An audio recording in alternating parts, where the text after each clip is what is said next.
என் இனிய தமிழ் நண்பர்களுக்கு P R Sundarin அன்பான வணக்கங்கள். நான் இந்த எபிசோடில் கொஞ்சம் யூஎஸ் மார்க்கெட் பற்றி பேச போகிறேன். நான் ஏற்கனவே ஒரு சில வீடியோ போட்டிருக்கிறேன்.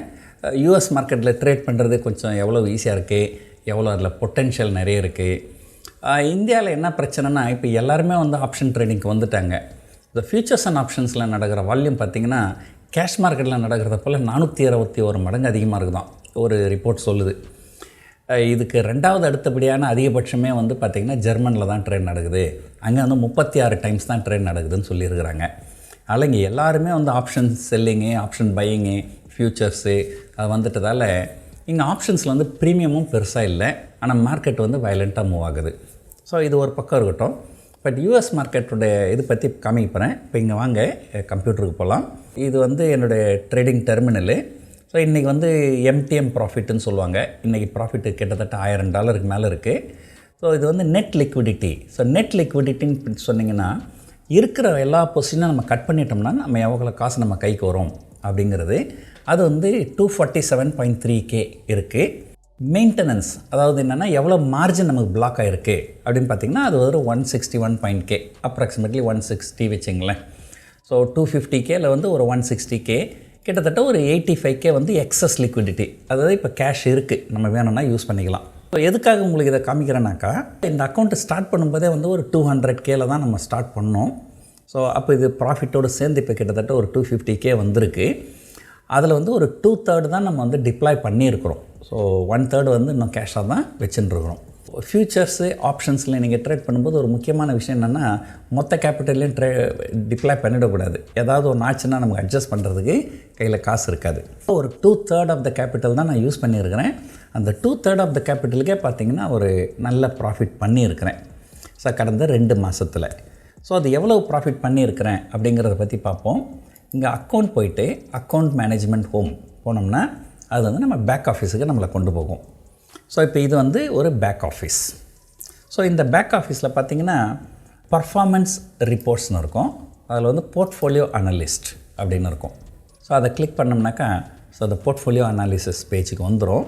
ஸோ இங்கே ரிப்போர்ட்ஸ் அப்படின்னு போனோம்னா ரிப்போர்ட் ப்ரீவியஸ் மந்த் ரிப்போர்ட் வேணுமா, மந்த் டு டேட் ரிப்போர்ட் வேணுமா, இயர் டு டேட் ரிப்போர்ட் வேணுமா, சின்ஸ் இன்செப்ஷன் வேணுமா.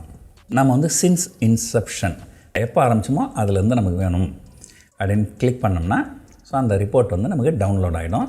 அந்த டவுன்லோட் ஆகிற இதுவே நான் ஓப்பன் பண்ணுறேன். ஸோ ஓப்பன் பண்ணி கொஞ்சம் ஜூம் பண்ணிக்கிறேன்.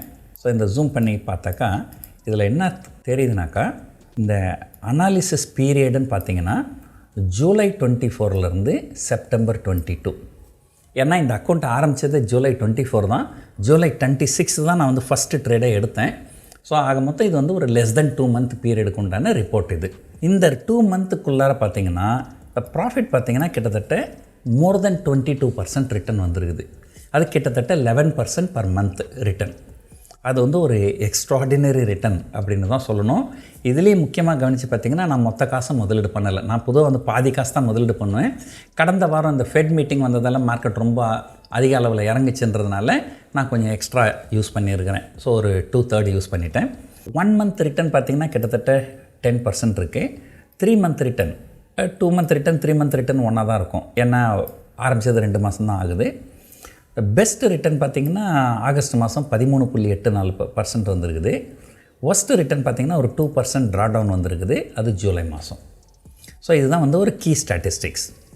அப்புறம் இங்கே கிராஃபிக்கலாக பார்த்திங்கன்னா இந்த net asset value cumulative return, அதாவது கடந்த 2 மாதத்தில், இது ஆரம்பித்ததே ஜூலை தானே. ஸோ 2 மாதம் தான் இருக்குது. இந்த 2 மாதத்தில் இந்த ப்ளூ கலர் லைன் பார்த்திங்கன்னா இது என்னுடைய பர்ஃபார்மன்ஸ்.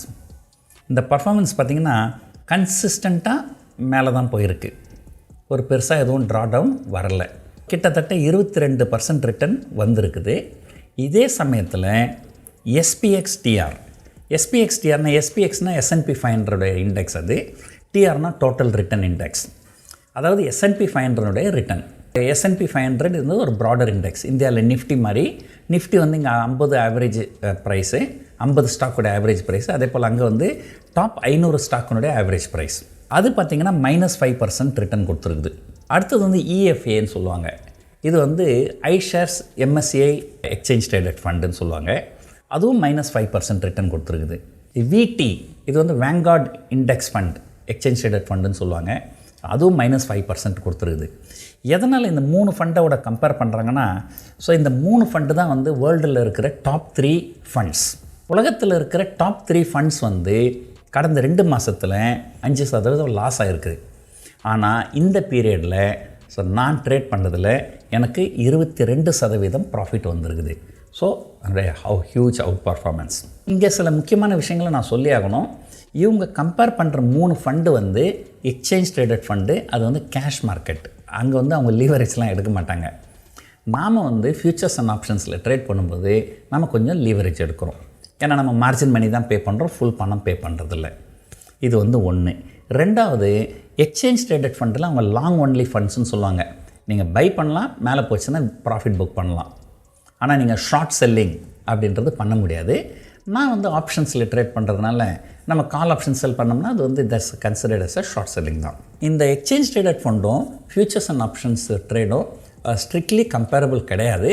பட் இருந்தாலும் வேர்ல்டில் டாப் 3 ஃபண்டு -5% ரிட்டர்ன் கொடுக்கும்போது P R சுந்தர் ஃபண்டு கிட்டத்தட்ட 22% பாசிட்டிவ் ரிட்டர்ன் கொடுத்துருக்குது.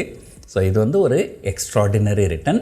ப்ளஸ் கேபிட்டலும் ஃபுல்லாக டிப்ளாய் பண்ணலை, ஒரு 2/3 ஆஃப் த கேபிட்டல் தான் நம்ம டிப்ளாய் பண்ணியிருக்கிறோம். சரி, இந்த வீடியோ எதுக்காக போட்டோம்? நமக்கும் கொஞ்சம் விளம்பரம் வேணும்ல, அதுக்காக தான் போடுறோம். இது வந்து ஒன்று. நடுவில் நிறைய பேர் வந்து நிறைய ஃபேக் வீடியோ, எடிட்டட் வீடியோலாம் போட்டு இந்த இதுவே ரொம்ப ஸ்பாயில் பண்ணிட்டாங்க. நம்பகத்தன்மையை குறைஞ்சி போச்சு. ஸோ நான் ஜெனுயினாக வீடியோ போட்டால் கூட பாதி பேருக்கு மேலே நம்ப மாட்டாங்க. ஆனால் குறைஞ்சபட்சம் பாதி பேர் என்னை ஃபாலோ பண்ணுறவங்க என்னை நம்புகிறாங்க. இது இல்லாமல் வந்து ஒரு ஹெட்ஜ் ஃபண்டு ஒன்று ஃப்ளோட் பண்ணுறேன் உலக அளவில். அது வந்து ஹெட்ஜ் ஃபண்டுங்கிறது என்னென்னா, பொதுமக்கள்கிட்டேருந்து பணத்தை வாங்கி அதை வந்து ஸ்டாக் மார்க்கெட்டில் முதலீடு பண்ணுவாங்க. ஸோ மியூச்சுவல் ஃபண்டுனா அவங்க கேஷ் மார்க்கெட்டில் மட்டும்தான் முதலீடு பண்ணுவாங்க. ஹெட்ஜ் ஃபண்டுனா நம்ம ஃபியூச்சர்ஸ் அண்ட் ஆப்ஷன்ஸ்லேயும் பண்ணுவாங்க. ஆனால் அந்த ஃபண்டு வந்து யூஎஸில் மார்க்கெட்டில் மட்டும்தான் ட்ரேட் பண்ணும், இந்திய பங்குச்சந்தையில் முதலீடு பண்ணாது. ஸோ அதுக்காக இது ஒரு விளம்பரமாகவும் ஆகிடுது. அதே நேரத்தில் இன்னொன்று சொல்கிறேன், உங்களுக்கு எங்களுடைய ஃபண்டில் முதலீடு பண்ணணுன்ற எண்ணம் இருந்ததுன்னா இந்த பர்ஃபார்மன்ஸை பார்த்து பண்ணாதீங்க. ஏன்னா பாஸ்ட் பர்ஃபார்மன்ஸ் வந்து அப்படியே ஃப்யூச்சரில் கண்டினியூ ஆகும் அப்படின்னு கண்டிப்பாக சொல்ல முடியாது. ஆனால் பாஸ்ட்டு 2 மந்த்ஸில் நாங்கள் இந்த பர்ஃபார்மன்ஸ் பண்ணியிருக்கிறோம். ஸோ இந்த பர்டிகுலர் அக்கௌண்ட்டே நான் ஒவ்வொரு மாதமும் ஒரு யூடியூப்பில் ஷேர் பண்ணலாம் அப்படிங்கிற ஒரு எண்ணம் இருக்குது. ஸோ இந்த வீடியோ உங்களுக்கு ரொம்ப பிடிச்சிருக்குன்னு நினைக்கிறேன். நன்றி, வணக்கம்.